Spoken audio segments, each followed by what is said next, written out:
in the natural. Now we'll talk a bit about where the tabernacle and everything else is. But here is the prophecy that Yahweh is going to raise up the tabernacle of David. Now here's the interesting thing. Rabbi Yachav, that the world knows as James the Just, when he hears of the outpouring of the Holy Spirit, he declares that the tabernacle of David is being raised up. We see that in Acts 15. When he sees everything that's happening, he sees lost Israel coming back, because the question that was before him is, what do we do to the Gentiles that are coming in? Now, these Gentiles are not just Gentiles. These are the lost sheep of the house of Israel that have been acting like Gentiles. What do we do with them? He said, lay no more than these things on them. But he declared that this was the resurrection of the tabernacle of David. These are the first things that have to happen before Yahweh will give us the literal treasures. Let's look at it. Since the tabernacle of David will be raised as it was in the days of old, where will it be raised? The prophet Hosea answers the question. For the Israelites will live many days without a king or a prince. Remember, Yeshua was the crown prince of Israel. He was the anointed, but he never sat on the throne as king. He still hasn't. Yahweh set him down until he made his enemies his footstool. We're going to dwell many days without sacrifice or a sacred pillar, the stone on which the king stands to be anointed. Without an ephod, that's the robe of the high priest. Without the Zor HaPanim, those are the cherubim. They're on the mercy seat. Afterward, when?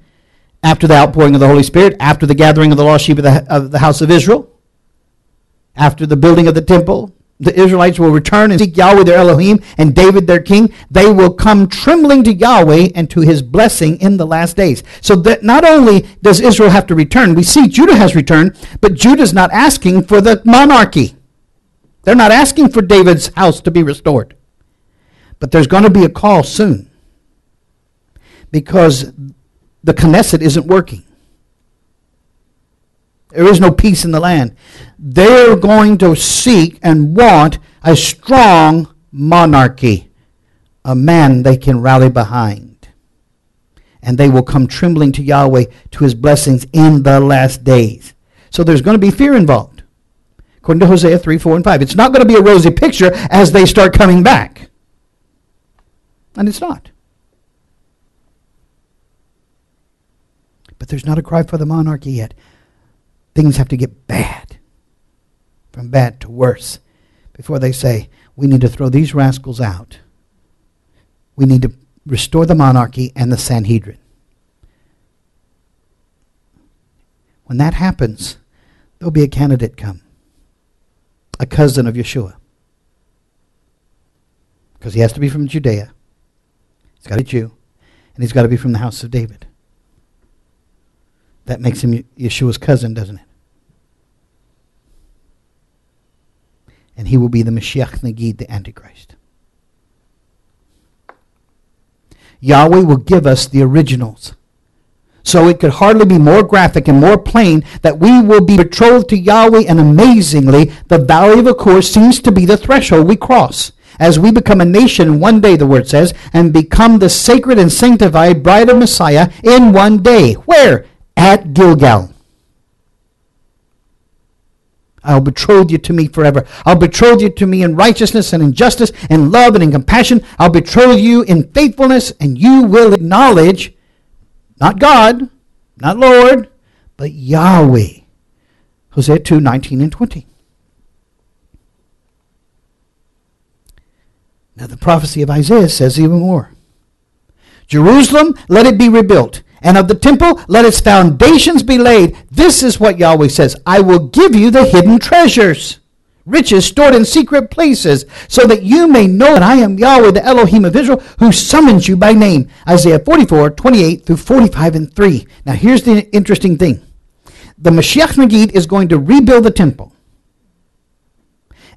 And he's going to put the new emblems in that temple that are already built by the temple faithful. But at the same time, the tabernacle is going to be out in the wilderness at Gilgal. And the original treasures are going to be in there.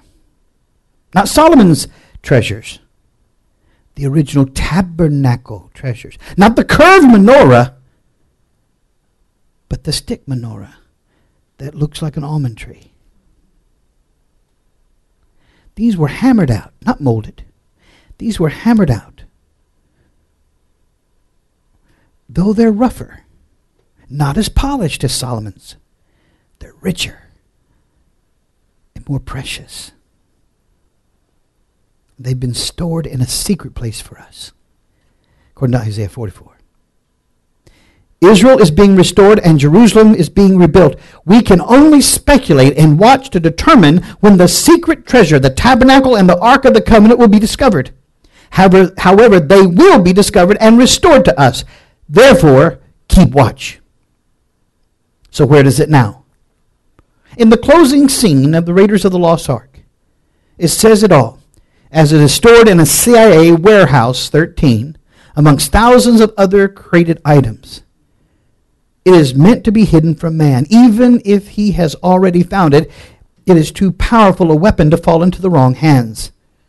In actuality, it is being stored, but not in the warehouse 13. Jeremiah hid it in a cave in Mount Nebo.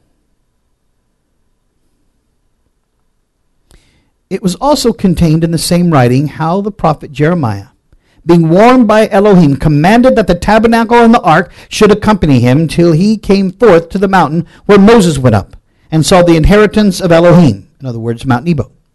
And when Jeremiah came to it, he found a hollow cave, and he carried into it the tabernacle and the ark and the altar of incense, and so stopped the door. Then some of them that followed him came up to mark the place, but they could not find it. And when Jeremiah perceived it, he blamed them, saying, the place shall be unknown till Elohim gather together the congregation of the people and receive them to mercy. Now you understand why Yeshua said, I came only to gather the lost sheep of the house of Israel.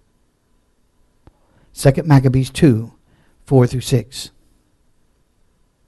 Ultimately, after all of this has happened, ultimately, the ark will give way to the real throne.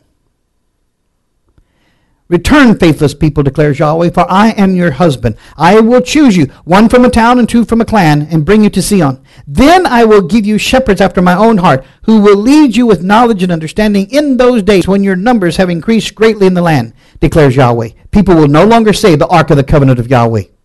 It will never enter the minds or be remembered. It will not be missed, nor will another one be made. And at that time they will call Jerusalem the throne of Yahweh.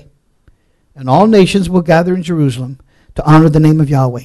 No longer will they follow the stubbornness of their evil hearts. In those days the people of Judah will join the people of Israel, and together they will come from a northern land to the land I gave your ancestors as an inheritance. Jeremiah 3, 14 to 18. And that's exactly where most of lost Israel is today. North of Israel, up into Europe and America.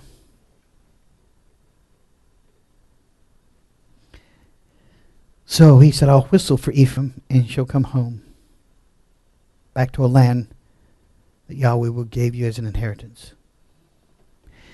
So when Messiah Yeshua sets his kingdom up, and he finally sits on the throne,